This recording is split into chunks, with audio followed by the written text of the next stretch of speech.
Good morning and welcome po muli sa ating online Everyday God Daily Devotion. We are now in day 957 sa ating ongoing series na nasa Book of Habakkuk entitled The Terrible Wrath of God. Ang title ng ating short devotion ay God Knows Best at kukunin po natin ito sa Book of Habakkuk chapter 1 verses 12 to 13. Ganito po ang sinasabi ng ating text. O Yahweh, kayo ay Diyos na walang hanggan. Kayo ang aking Diyos, banal at magpakailanman. O Yahweh, aking Diyos at tanggulan, pinili ninyo ang mga taga-Babilonya at sila'y inyong pinalakas. O batong matibay, inilagay mo sila upang kami pahirapan, upang kami parusahan. Ngunit, paano ninyo natitiis ang mga taksil at masasamang taong ito? Napakabanal ng inyong paningin upang masdan ang kasamaan. Hindi ninyo matitiis ang mga taong gumagawa ng mali. Bakit hindi kayo kumikibo?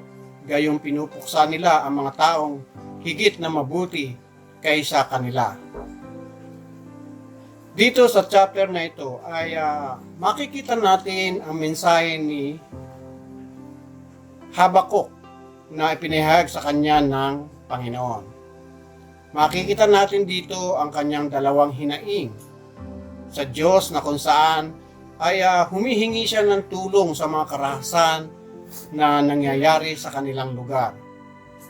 At ang tugon ng Diyos sa kanya ay pamamahlain niya ang mga taga-Babilonya na kilala sa kalupitan at karahasan. Pinili ng Diyos ang Babilonya para sila ay pahirapan at parusahan dahil sa kanilang mga kasalanan. At dito, tinatanong ni Prophet Habakkuk ang Diyos kung bakit sila hinahayaang pagmalupitan ng mga taong mas masasama pa kung ihahambing sa kanila.